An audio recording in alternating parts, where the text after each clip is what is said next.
channel. My name is Linda and I'm really excited about today's episode because I have Danielle here with me.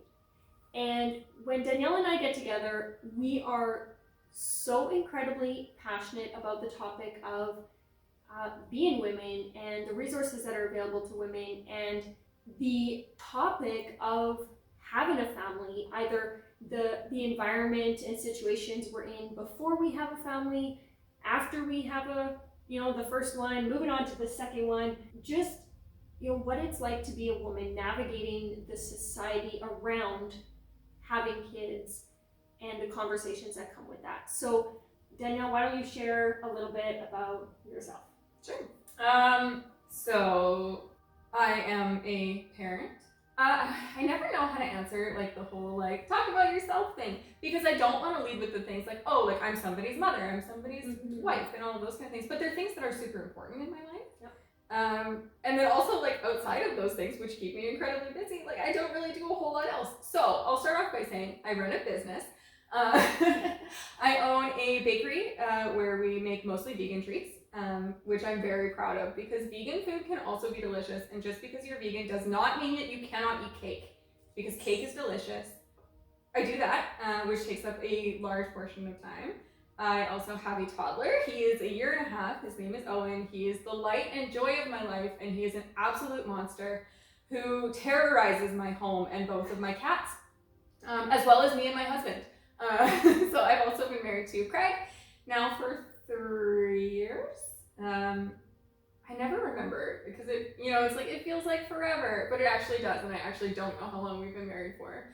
But we got married in 2019, and Craig is where I met Linda in the first place. So you and I have known each other for about 5 years now, I think. I mean, as long as you've been with Craig, I've known you. So 5 years. Yeah. 5 years? Yeah. So it's been great, and I'm so grateful that we're able to get together and that our friendship is growing and we have so much mutual interest, especially on this topic, because we could literally talk about it for hours. As a matter of fact, we have talked many about times. Many times. I think every time we get together, this is a conversation that comes up and that we're really passionate about. And I think what I appreciate the most about you is just that you're so honest and straightforward around things like being a woman and being a wife and being a mother, and you don't try and glorify things where not necessary, and you're just very raw and honest about what it's like being a mom, what it's like being a wife, what it's like being a business owner. There's no fluff. It just, this is how it is, this is the truth, this is how I feel. Yeah. And it's okay. I'm cute, but I am not fluffy. Yeah. I love it. Yeah. I think it's super important to be realistic about things. I think with the world that we live in, with social media and how prevalent it is and how many people take their cues from that, it's really easy to portray that kind of perfect lifestyle. And there was an importance on that on social media for a long time. Everything has to be clean and perfect and white and shiny and all of those things. And I 100% disagree with that idea. I think that you need to be realistic, and I am sometimes a little bit more blunt than I intend to be, which I don't necessarily think is a bad thing. I can lighten it up a little bit if I have to, but I think it's important to tell people the truth. And I've always, as a person, wanted to live my life in a truthful and honest way.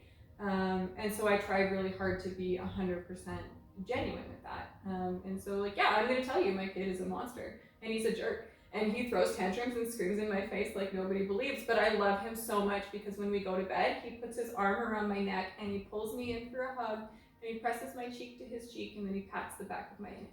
And it's the cutest thing in the world, and I love it dearly. And it happens for 5 minutes a day, but I live for those 5 minutes. That is awesome. I appreciate that. So this conversation and the basis of this conversation, which, first, full disclosure, I am not pregnant.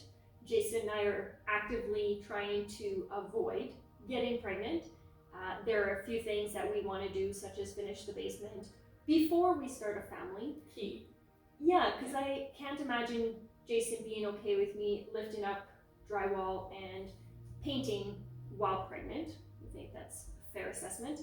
Also, for those of you who are important in my life, you're not going to find out I'm pregnant on my YouTube channel. So we can just say that right off the bat, not pregnant. But this conversation and the inspiration for this episode started on the conversation of the lack of information available to women in this stage of our life.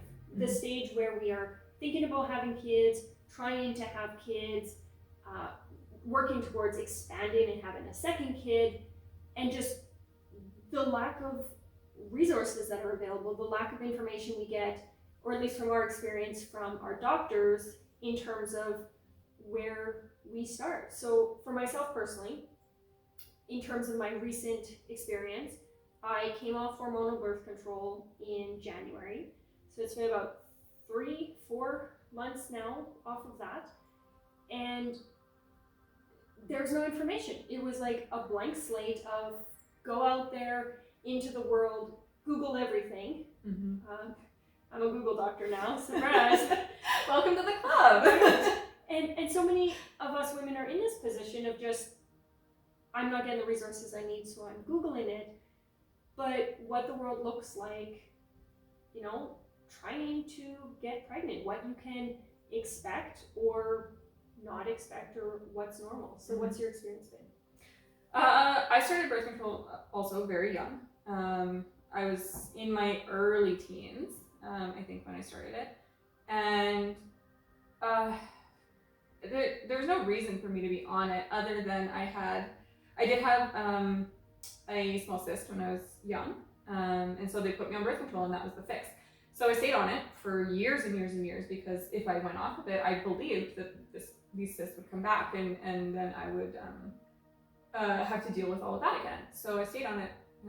I'm making a call from my mom, and she's like, that's not what happened. But, you know, we all remember things differently. But anyways, so I was on it for quite a while, and I experienced it really, really strong pains during my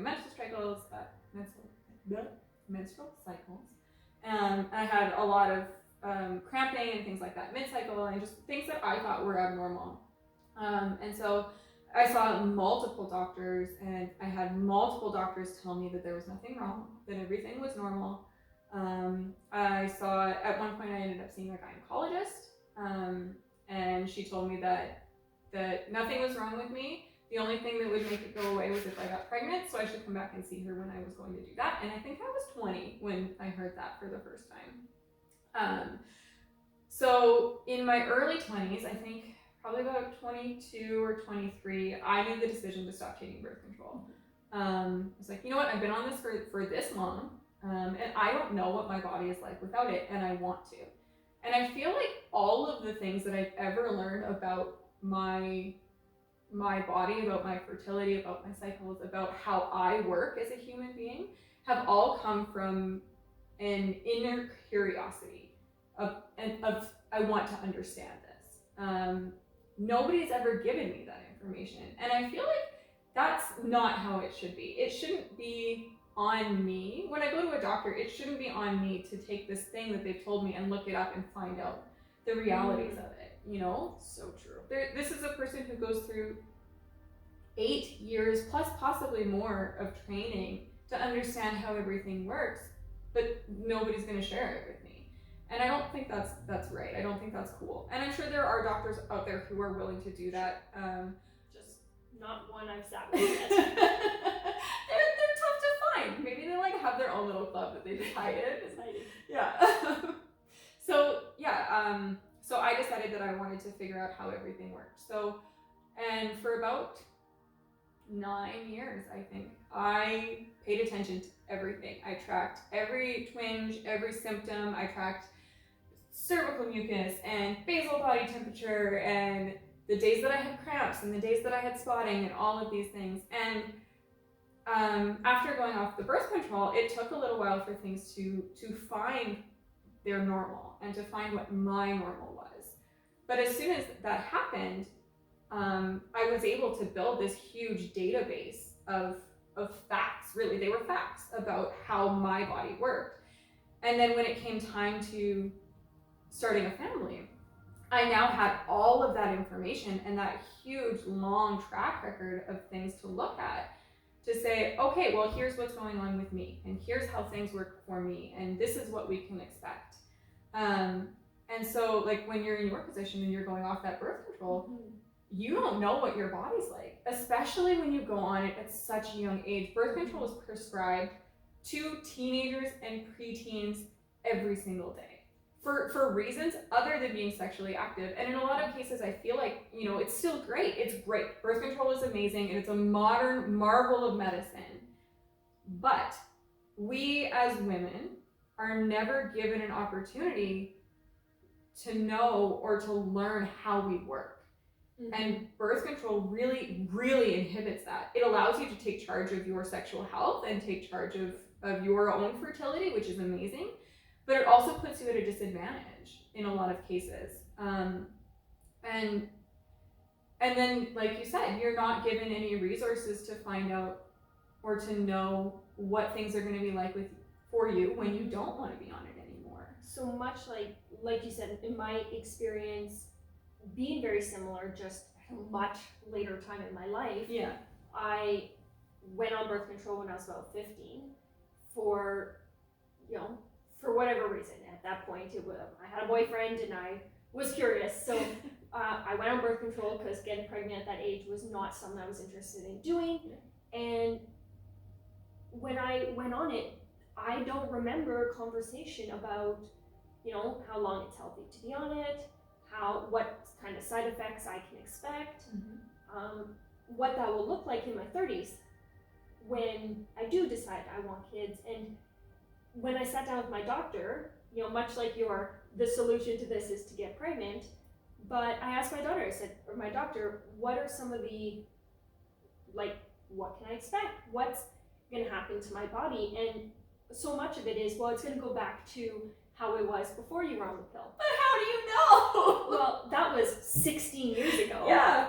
I had only I was a little later bloomer, so I'd only been a cycling woman for a couple of years. Yeah. At which stage in my life I didn't care to know what was happening. And like, I barely, you know, learned enough when I went on it to then have, you know, an untrackable cycle, not ovulating for 16 years. So now all of a sudden it's like, this is happening. Is it normal? This is happening. That doesn't seem normal. This is new. This is weird. And the only information I got from my doctor was, all right, you're coming off the pill, obviously because you're trying to get pregnant, which is not the case. But she said, from when you start trying to get pregnant, if you're not pregnant within 6 months, come let me know, we'll get you on the docket, like the waiting line for infertility treatment, which will take 6 months, at which point, if you're not pregnant in the next 6 months, we'll start infertility treatment. And that was it. That was the only resources I got was, now you start trying to have a baby, and if you can't, something's not working, so we need to fix that. Yeah. And it's an interesting thing because when it does come to, you know, all of this stuff, it does take time. It takes time for your body to recognize that you're not getting those hormones, and now it needs to produce its own. It takes time for your body to regulate those hormones. And, you know, starting birth control at such a young age, you do go through so many hormonal changes in your teenage years, in your 20s, in your 30s, that your body fluctuates all the time with that. So, you know, that has a huge effect. Saying that you'll go back to what your period was before you were on birth control, your body has changed and your hormonal needs have changed so drastically in that period of time that's not even realistic. Exactly. And then, you know, saying like it's fair to say that, you know, if you're, from the moment you start trying and it's been 6 months and you're not pregnant yet, then come see me. That's fair, because there is a time period that you have to wait. Every woman who's ever tried to get pregnant knows that you have to wait 2 weeks to take a pregnancy test, and it does not matter how stressed out you are. You wait those 2 weeks, because otherwise you won't know for sure, and then you've taken 7 tests and you've taken one every single day for a week, and now you're more stressed out. So that time period, it's there, and you have to wait it out.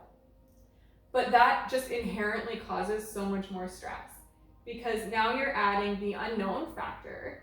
You know, you've been trying for 6 months and you're not pregnant yet, so something is wrong with you. You don't know what it is. That's not added stress. Yeah, and your doctor doesn't share any of that information with you. Like, oh, it could be this, it could be this, it could be this. So you're left to go to Google, which doesn't always help. Nope.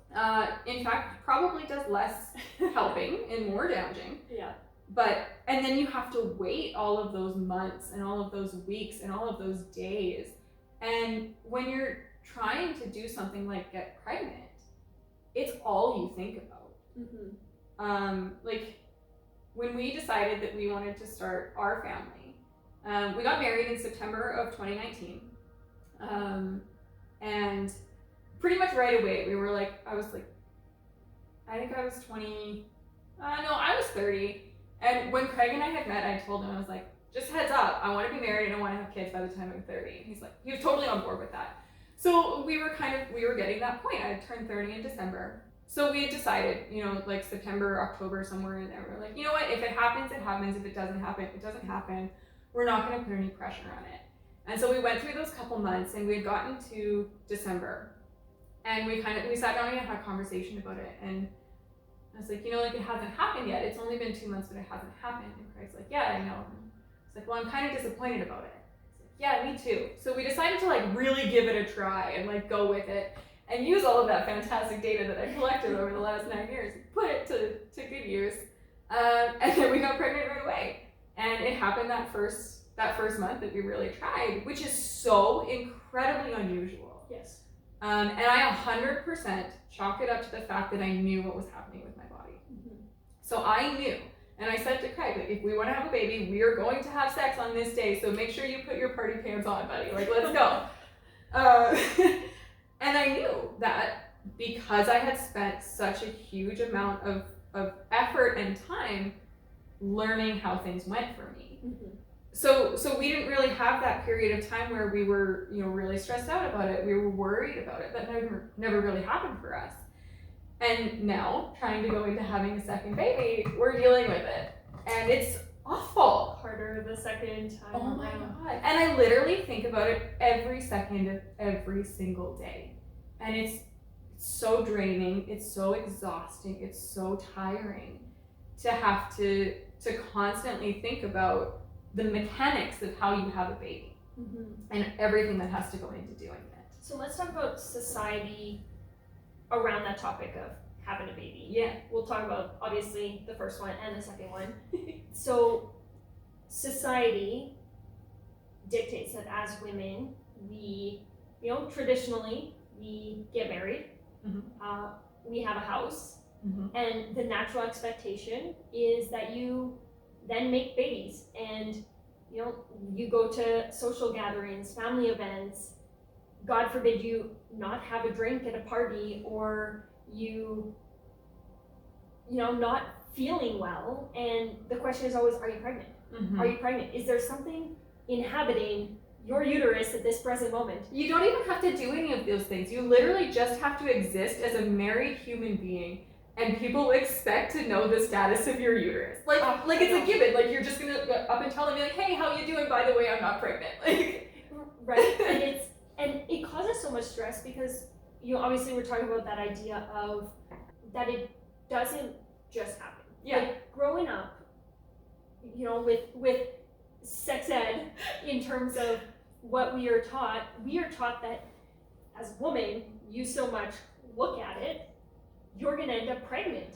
It always reminds me of that scene in Mean Girls where the gym teacher is teaching sex ed, and he's like, you will get pregnant and you will die. Right? And that's what we're taught. Yeah. And now that I'm older and I am starting to learn about how my body works, and tracking things like basal temp and cervical mucus and how my body is evolving from my monthly cycle, learning about my body and doing all this research, realizing that as women, there's really only a 3 to 5 day window of which we can actually get pregnant, and realizing that it does take more time. And with all the societal pressure constantly asking you, are you pregnant? Are you pregnant? Are you pregnant? Mm-hmm. Added to the already existing stress of creating a child, should somebody even care to have one. So we know that exists as a first-time mom. What's that been like, being a mom of one,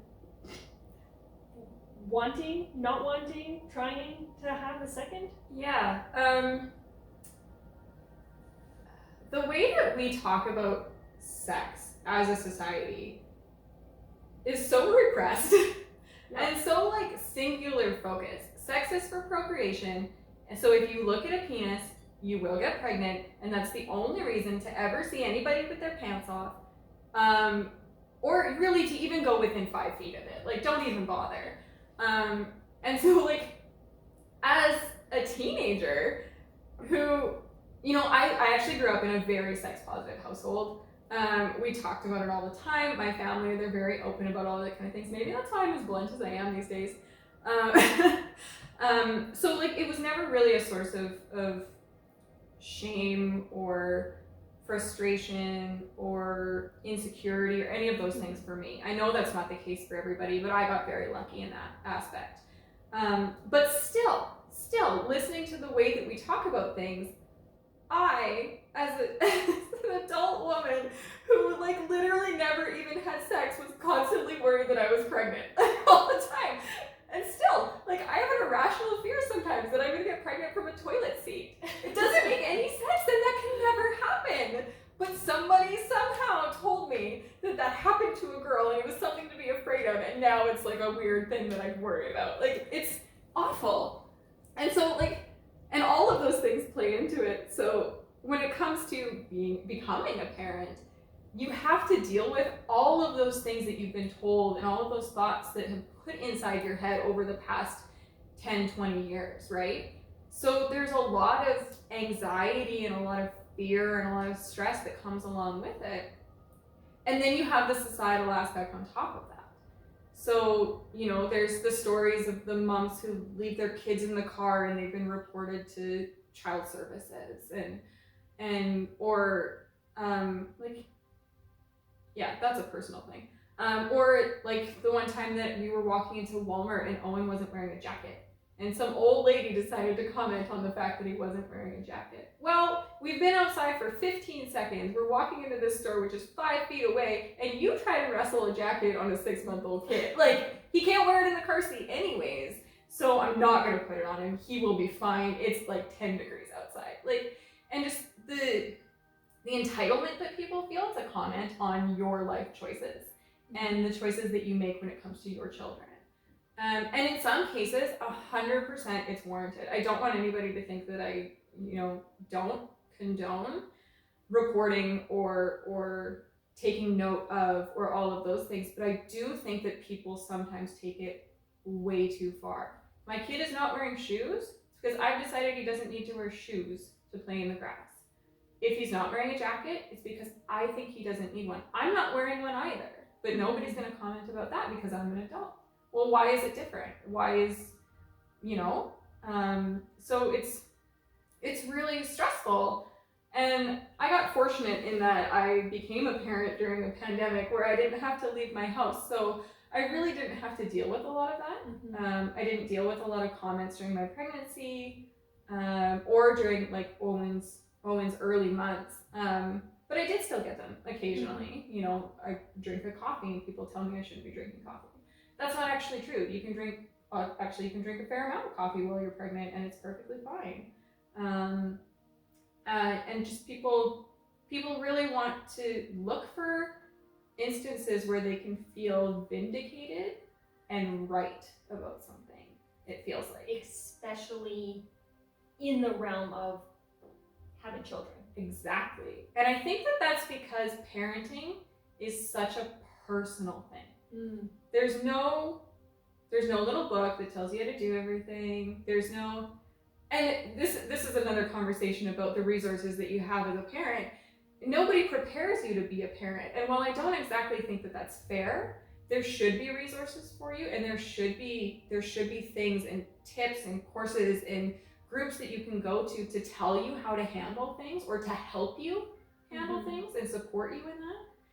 But they can't tell you how to do it. Fair. So every single decision that you make as a parent, you feel like, in the beginning anyways, I felt like literally life and death consequences. Like, I need to put Owen to sleep. If I let him stay up for 20 more minutes, is it going to ruin the rest of his life?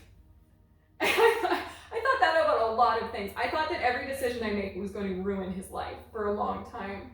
And I think a lot of that came from the fact that I was unprepared, and because I was so used to seeing people shame other mothers on things like social media.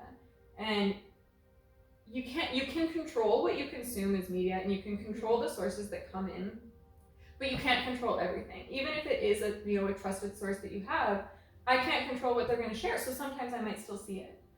And being a part of that social media world, which basically at this point in the way that things are, you have to be. You can't exist pretty much. Yeah, and you can't run a business, or you can't, even communicate really with your family, because nobody answers their phone anymore. So you have to be part of it. But that means that you're leaving yourselves open to all of these avenues for criticism. And that's one of the reasons why I don't have a very strong social media presence. I don't post a whole lot. If I do, it's in the little stories, so that it goes away after 24 hours, because I don't want everything to stay there forever.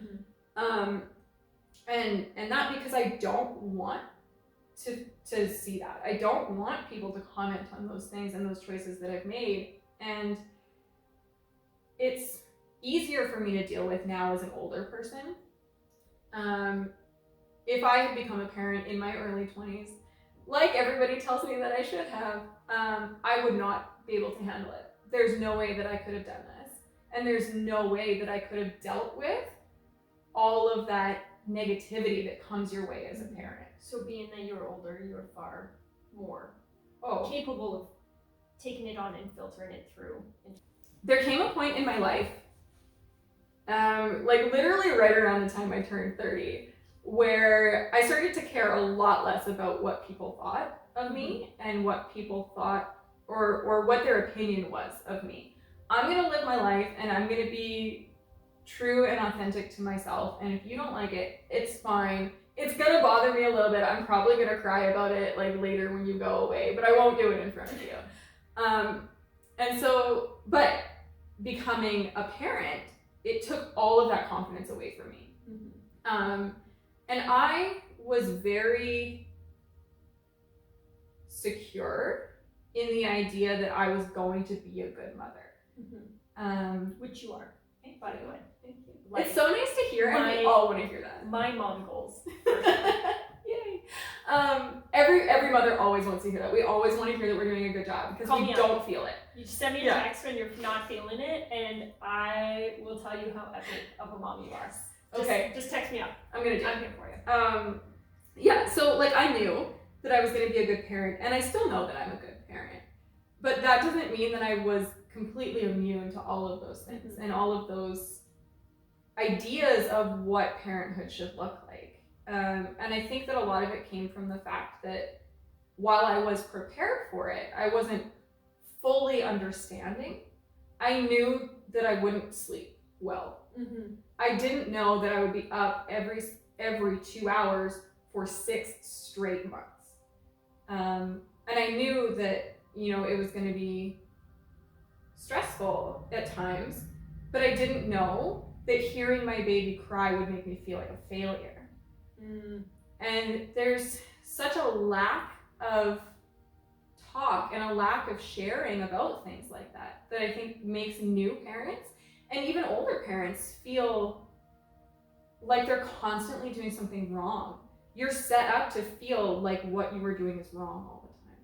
And so when it comes to the criticism that you get from other parents and the online shaming and the attitudes that people have towards you, people are looking to know, and they're looking to feel like the decisions that they made were right. because you constantly feel like a failure at it. Mm-hmm. So to kind of say, I did it right, you should do it my way, so that I can feel like the way that I did it was not maybe the wrong way. Yeah. In my own insecurities of having it. Yeah, I feel like that's where a lot of it comes from. And like, you know, like my kid's not wearing socks. Well, I didn't put socks on my kid one time and he got a cold. Okay, great. Like, you know that's not how kids get colds, right? Okay. So, you know, on top of that, like obviously society is hard. Yes. Because there's so many different opinions and ways of going about it. And you touched on the fact that being an older parent, like older being super relative, because let's be real, 30, I'm barely brushing adulthood, let alone old. I felt like an adult for like a year. Yeah. And I have a 1.5-year-old, so this idea that having kids in your 30s is late in life. Yeah. Which, you know, maybe 80 years ago where you only lived to be 50, 30 was late in life. But feeling obviously more prepared in your 30s, and that society is now, like, we're seeing more and more people starting to have kids later in life. Yeah. And there are reasons for that. There are certainly some fears that come up, personally for myself, as we start on this adventure of having kids and starting a family. And one of the biggest fears for myself is this notion that I'm 30, which means like, get on it. Why don't I have 3 kids yet? Yeah. Why did I wait so long? My clock, like my biological clock is ticking. My eggs are shriveling up as we speak. They're just sand in your ovaries right now. And you know, this notion of being 30 and the fears that come with that. One of the biggest ones being, you know, looking around in society today, and maybe it's just the circle of friends that I have, but infertility later in life being very common. Infertility in today's society, you know, it's something that I think about a lot because I've been on birth control for 16 years. Yeah. We don't have the scientific study to dictate what the true risks of that are, right? We don't know what that looks like. And, you know, I have, to list off a few, I have a friend who is 10 years trying. They are on their 3rd cycle of IVF, and fingers crossed for them. And, you know, I have other friends, they've been trying for 7 years. I got another couple, they had a friend just start a GoFundMe page for them to raise the money for IVF so that they can have a family. And, you know, I've got other friends going on 2-3 years. I've got friends who've had a couple miscarriages and are now trying again after that. And it's something that you think of when you're thinking about having a kid, is that it's more prevalent in society today. Or maybe it's just that people are talking more about it, that we're aware that it's happening more often. It is a real fear. And when we talk about societal pressures, how do you feel we can be more supportive of people going through like this fear that I have? I'm blessed if I get to have kids right away. Yeah. But also very aware that it's not like we've been taught where you look at it and you're pregnant, but that it actually is a process and it does take time. And people saying, why aren't you pregnant? Why aren't you pregnant? Why aren't you pregnant? Yeah. How should we be changing that dialogue? I think that's a really tough question, because I think just like with anything else, there's a spectrum. There's people who do not want to talk about it because it makes them upset, or it makes them sad, or it brings up negative feelings for them. And there's people who want to share. And there's people who think, like myself, this is something that we should talk about, because coming from a place where I've never heard of secondary infertility before, but now I'm experiencing it. Why haven't I heard of this? Why has nobody told me about this? I inhale information. I love reading. I love learning new things. If you look on my phone browser, there's 19 tabs open. 3 of them are about King Alfred the Great of England, who like united the kingdoms back in the 9th century. And there's a bunch of other ones about baking, and there's like all over the place. I just love information. And it makes me very good at trivia. So if you're on like a pub quiz night or something like that and you need a ringer, like call me up. I need a night away from my toddler. I'll call you up for trivia night. Yes. Craig will he will not play trivia if I'm not on his team. Yeah, because your team wins. Every time. Yeah, so like it's not something that I ever heard of before, but all of a sudden was confronted with it and had to deal with it. And I think that, so I want to make the distinction, like primary and secondary infertility are very different things, and they come with a lot of incredible emotions for people. Primary infertility, you're just not able to have a kid, and there's so many different reasons for that. The worst one being unexplained, which is a whole issue. But there's that wanting and that desire to have a family, and not being able to fulfill that dream for yourself, which is so hurtful and so upsetting. But then dealing with secondary infertility, you know the magic of having a child. You know what it's like to have that, and you know what you're missing out on. And you should, in all intents and purposes, it should work. Yeah, and secondary infertility is used to describe any person who is going through infertility after having a previous successful pregnancy, whether that comes naturally or it comes through IUI or IVF or whatever form you use to get pregnant in the first place.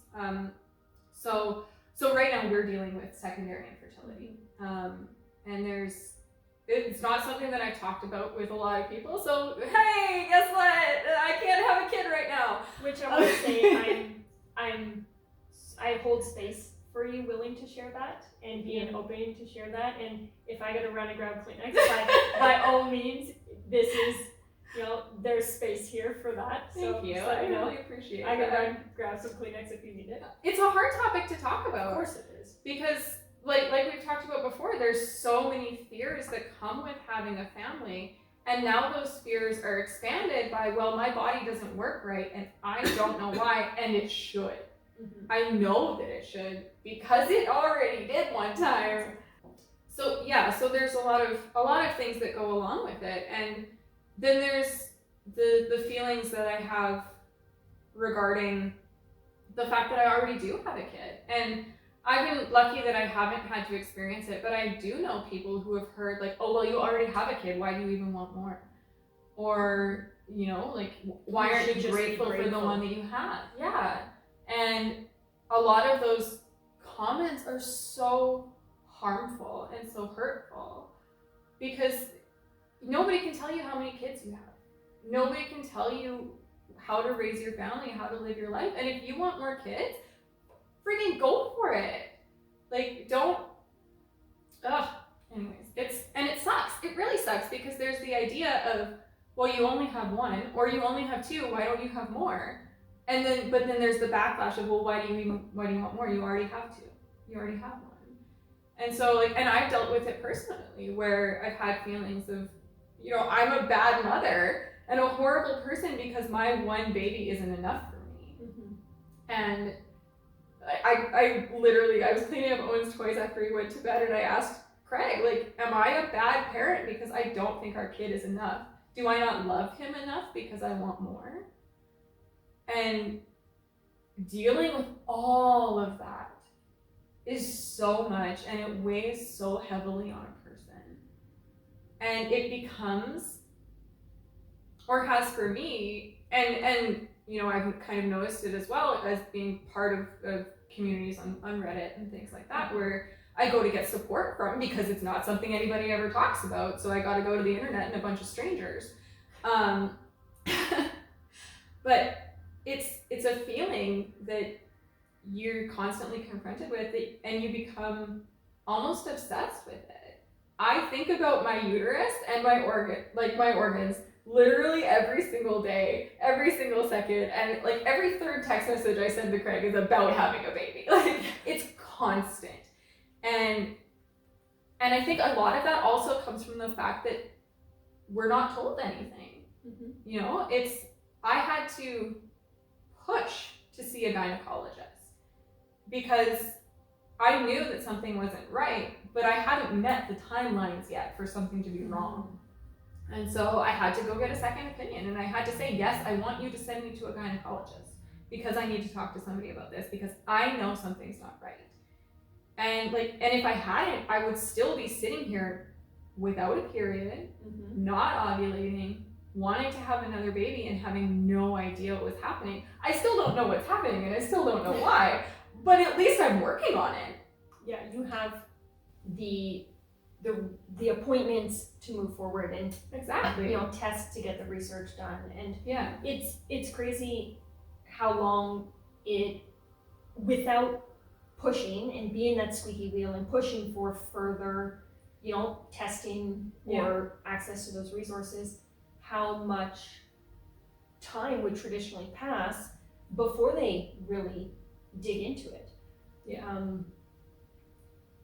Recently having a scare myself in terms of thinking about my fertility, because over the last, I guess it'd be a month and a half now, I found a lump in my breast. And it was abnormally large for what should just magically appear like this. And my biggest fear was being, if it is something awful, that would impede our ability to have kids right away or potentially ever. Yeah. And based on conversations that we've had about seeking medical intervention sooner, the traditional timeline for what I had was, we'll do a mammogram and a scan now, then in 6 months we'll do it again and see if things have changed, and then again in 6 more months to see if things have changed, and then again in 6 more months to see if things have changed, and then doing a biopsy. No, and that's way too long. And it is so long, and thank goodness everything came back and it's all clear and we can move ahead, no fears. But why would you go through that 2-year process just to get a biopsy at the end if you can just do the biopsy now? Exactly. And it's so much like that with so many things, especially being, I find more so being a woman, maybe because I am a woman, so that's the perspective I have. But let's say it was something worse, why should I be waiting 2 years later? Yeah. If you're not, if you know that something isn't working right in your body to be able to have a second child, why should you have to wait a year and a half before you get access to the resources that you need to act on that? Because let's be real, when you have kids later in life, you have a bit of a short time. Yeah, or at least the time frame of which you want to be raising babies in diapers. Oh my god. Is different, because you're more likely to want your kids closer together when you have them later in life, so that when you're 50, you're not. I don't want a 6-year-old at 49. I just can't. I can't even handle the thought of doing that because I'm already exhausted. I can't. And that is a real concern, because there is, there's a time to wait things out and there's a time not to. And so, going off birth control, you gotta give it a couple months. Fair. It's gonna take a cycle, 2 cycles, 3 cycles, or 4, or 5, or 4, or 5, or 6, or 7, for your body to figure its stuff out, because it's been artificially supplemented for so long. Waiting 2 years after the birth of my baby, which is what I was told, for my period to come back, at the time that I called my doctor and spoke about it in the first place, I would have had to wait another 10 months before they were actively concerned about it. Do you know what stress I went through in those 2 months? Your period is affected by your stress levels, because hormones. So, making me wait 10 months to find out when my period's gonna come back is not gonna help. There's no way. I'm already deadly concerned about it. And exactly that, to find out 10 months later that something is wrong that might have been fixed if it was acted on sooner. Yeah. I don't know. And that all played into it, that whole timeline of things, because, you know, we want to have more children. I am not old by any means. I do not have an old uterus, but the medical system does things a certain way. And so if I was to get pregnant, at 35 or older, I officially have a geriatric pregnancy. I love it. Like it conjures like the image of me with like gray curly hair, like a little cane, and like a basketball in my front. Like, and I'm like, I'm 36. Yeah. But that comes with a whole host of other things, you know. You have to see a high-risk OB because you're at a high-risk pregnancy and all of this stuff. First of all, what they don't tell you is being high risk after the age of 35 with no other medical factors, there is such a slim percentage change in how things work after 35 that it's literally not even worth talking about. But you're high risk because you're over 35.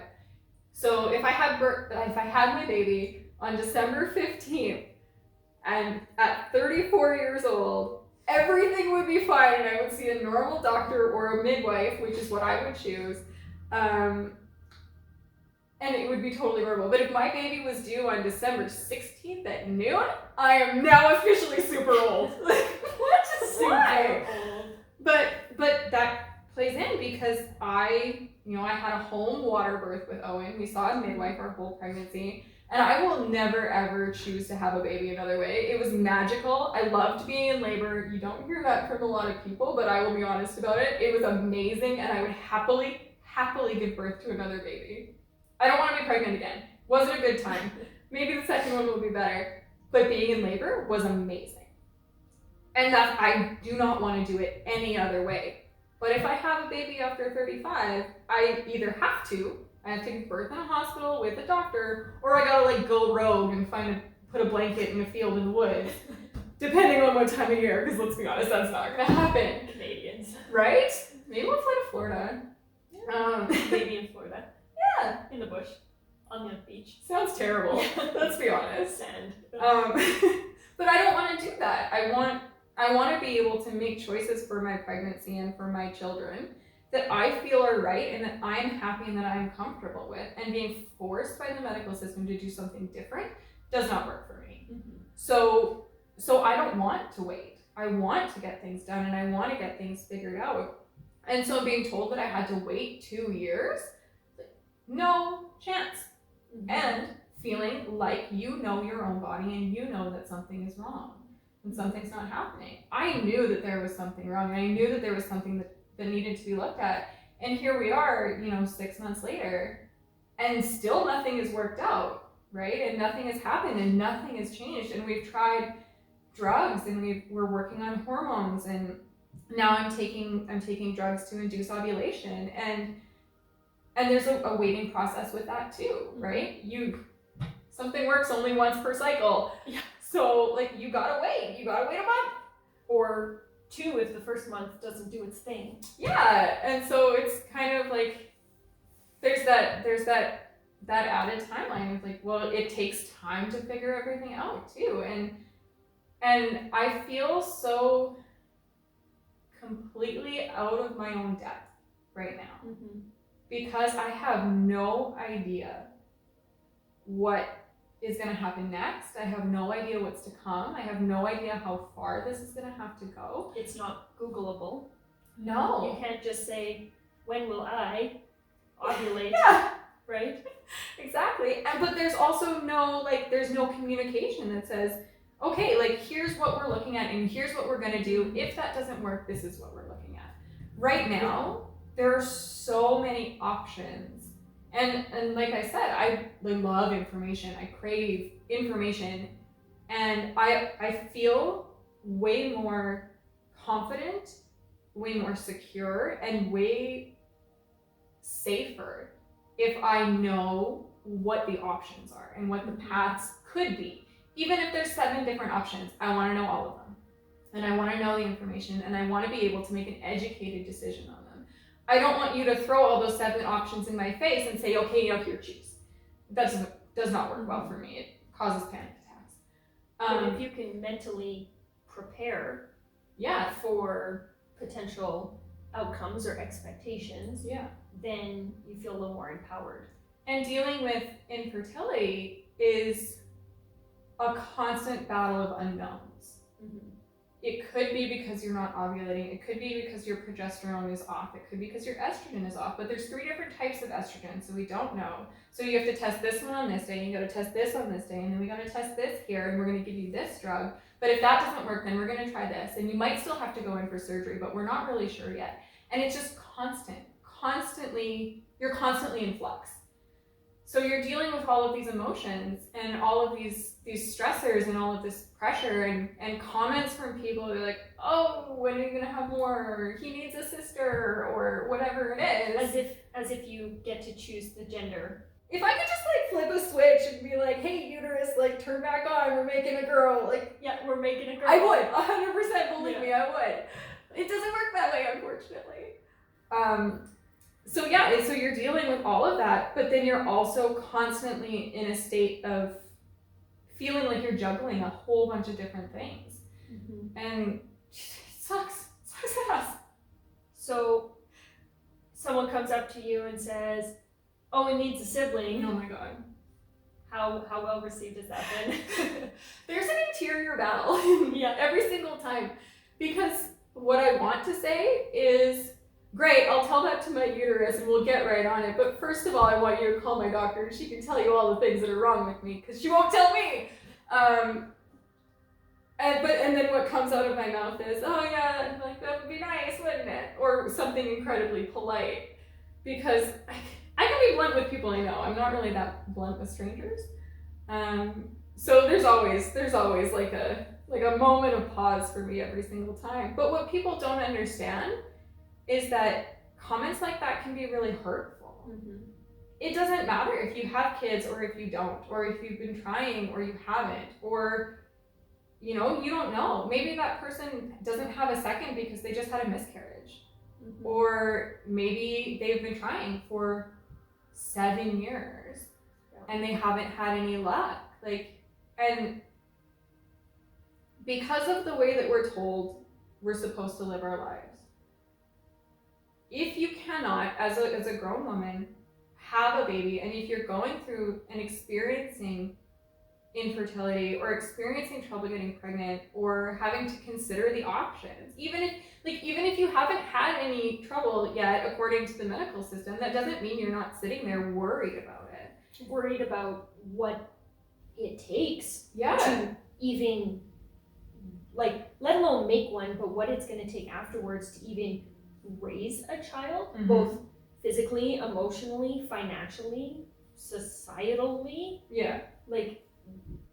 It's not just some magic, you have a baby and now you've figured everything out. Yeah, you think I should have a kid? I'm gonna go pick one up from the store and everything's gonna be roses. There's no return policy on children if you decide that you're no longer interested in being a mom. Right?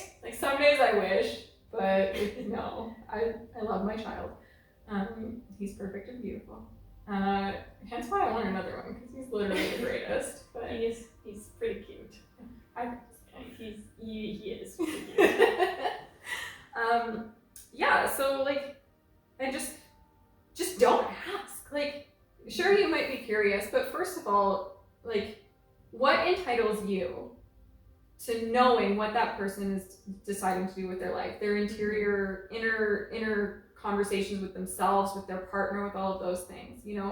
You are not entitled to information about anyone else that they don't freely choose to share with you. I'm sitting here talking about this with you and with all of your YouTube people because I want to share it. Mm-hmm. But that doesn't mean that you deserve it. You're deserving of it because I'm choosing to. That's the only reason. So just don't, first of all. Just don't do it. Don't comment on it. And if you do choose to comment on it and the people want to respond to you in that snarky way that I really wish I could, be understanding of that, first of all. Don't get offended or whatever. You're the person who stepped out of line by asking in the first place. And then understand that a lot of the conversations and a lot of the things that people are dealing with in this situation are painful. Mm-hmm. It is painful to deal with this. And it is hard.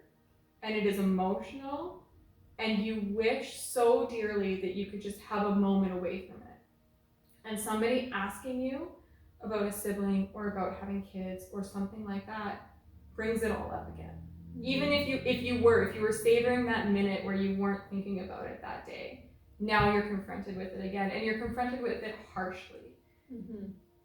And so you just it sucks. I don't know I really don't know any other way to say it. It just sucks.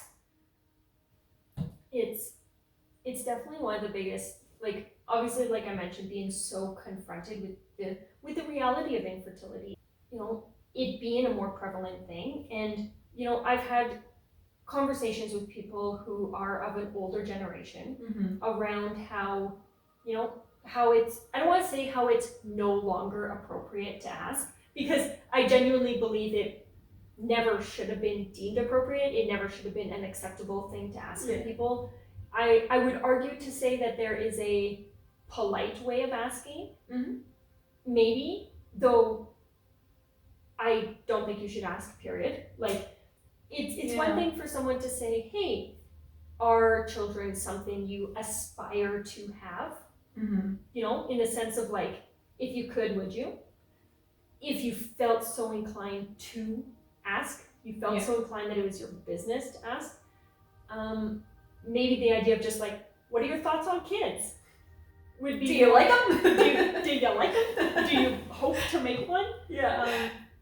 You know, but like having that conversation with people who, you know, say, well, I'm of an older generation, that's just how we're wired, that's just how we work, but, you know, really changing the dialogue of it not being a conversation piece, it not being something that we talk about unless someone wants to openly bring it up and, you know, share their medical record with you.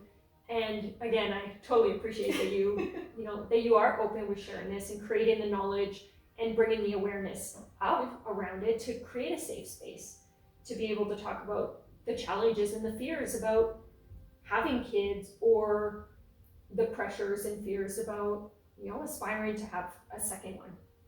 The only thing that makes it harder than it is dealing with it alone. Yeah.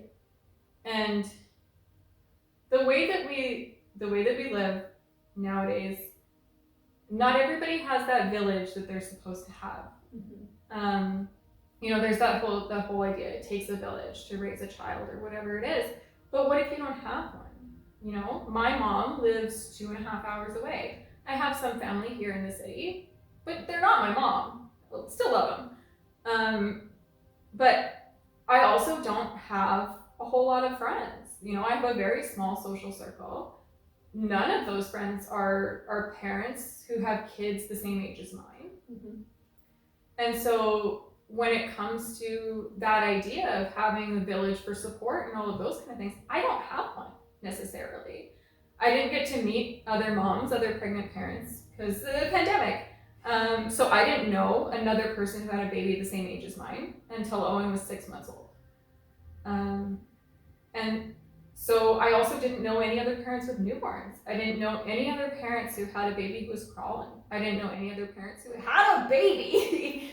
Like, literally none of it. So all of those things, as much as I could call my mom and I could ask her, or I could ask, you know, my mother-in-law or whatever, there was nobody who was in that situation with me, in the trenches, so to speak, right? So when it came to that, I dealt with a lot of it by myself, I feel. And you're already feeling so isolated as a new parent, you know? Like I said, you're up every 2 hours for a length of time. Owen was a crap sleeper. Right from the first night, he slept for 6 straight hours. He was born at midnight and he slept until 6 a.m. Like, he did great. And then every night after that was terrible. So like, you're dealing with that. And when it's like 4 o'clock in the morning and you've been awake for an hour and a half and you can't put your baby down because they'll cry and wake up, so you have to sit there and hold them, you are alone. You feel it. You really, truly feel it. And so not having anybody else who's going through the same thing, it makes you feel so lonely. And the only way that you can really deal with it, I think personally for me, is to talk about it and to share that with people. Because yeah, it was really lonely for me, and I want you to know that it's okay if you're feeling lonely, that it's normal if you're feeling lonely, and if you want to talk about it, I got you. Like, I'm here, let's do it. I know what that feels like, and I understand what it feels like. It's personally now, like looking back at the last year and a half, I can say that having a newborn was one of the easiest things I've ever done with my child. And he was a crap sleeper. He didn't nurse well at the beginning because he would just fall asleep. And he was like, he's lazy. He's a super lazy eater. And I had like really fast letdown and like really fast milk, so he didn't have to do anything. So I had to like poke him in the face constantly so that he would eat enough. Like, he was terrible. And I could not put him down. So every nap that he took for like literally 6 months, he took with me, and I slept with him on my chest, and we slept in the same bed. We co-slept because we're hippies, I guess. I don't know. But it's just like, and I understand all of those things. And there's also like an acceptance that has to come with that too. Like, I breastfed my baby for a year, and I was so grateful and so lucky to be able to do that. We stopped breastfeeding because I started hating it. Which is okay. Absolutely. But there's people out there who would shame me for stopping breastfeeding him at a year and say I should go longer. But there's also people who would shame mothers for using formula. And I completely disagree with that. We had to use formula. And you know what? Feed your baby. I don't care where it comes from. You can get it from another lady. You can get it from yourself. You can buy it off the shelf at the grocery store. Just feed your kid. And parents, I think now with the culture and the way that things are so scared to share things and so afraid to talk about these things with other parents because they're scared that they're not going to accept them, and they're not going to accept their choices and their decisions. And that's so hard. Do you think, like you said, this idea that, you know, it takes a village, and the idea of not, you know, maybe not so much having the village that you imagined. Yeah. Do you think a lot of that plays into the fact that society creates such a tough environment for moms that it's hard to let people in order to create that village? Yeah, I would agree with that. For sure, because you're scared, right? Your village has to include people who believe in your personal parenting style. Yeah, parenting style. And like even being the like very open person that I am, I'm still afraid to talk about certain things that I did with my kid. Like, we co-slept, and Owen didn't sleep in his bed by himself. He took his first nap in his room in his crib at I think 8 months old. Every nap before that was in bed with me. And I was very fortunate in that I got to be a stay-home parent as well, so I was able to do that with him. But other parents who didn't do things that way, who, you know, follow a different prescribed suggestion of how you should do things, might tell me that I'm wrong. And that's hard to deal with. To open yourself up for criticism is difficult. If I was sitting here and I'm, you know, secure and confident and all of those things in how I chose to do things, that criticism isn't going to mean a whole lot to me. So I'm okay with talking about it. But if I feel, or if I'm a more sensitive person, maybe, then that can be really hard to deal with, and to say like, oh, this is what I chose, now come at me with all of your crap slinging. Like, you don't want to do that. Yeah, so I think it can be really difficult for people to even build that community in the first place because they're really afraid of what other people are going to say. That's fair. Yeah. And that confidence that you have to do it comes with comes with time and that security that you feel in saying like, hey, this is how I do things, but I understand that that's not for everybody. Well, I so appreciate you take the time to share this because I think it's important. I think it's important to someone who's looking to, hopefully we're so blessed as to be able to start a family in the next few months or longer. Whatever timeline you choose. Whatever timeline I choose and also Mother Nature allows. Yes. I will happily sit here and listen to your dog bark and drink your coffee and talk about this with you anytime. I appreciate that. I think the biggest takeaway is that as someone who's looking to start a family soon, having that foundation of confidence in my own decisions and my own choices and knowing that I can control my environment, my village, is incredibly powerful. So I appreciate you taking the time to, sit down and chat about this conversation we're both so passionate about. I can't say that I'm confident in a lot of things in my life, but I'm very confident about this stuff. So. I love talking about this stuff because I think it is so important. So if you enjoyed this information, definitely go down below, hit subscribe. Let me know if you want me to have Dannielle back on another episode. If you hate me, comment on that too, because why not? You might as well just share everything. Share your thoughts.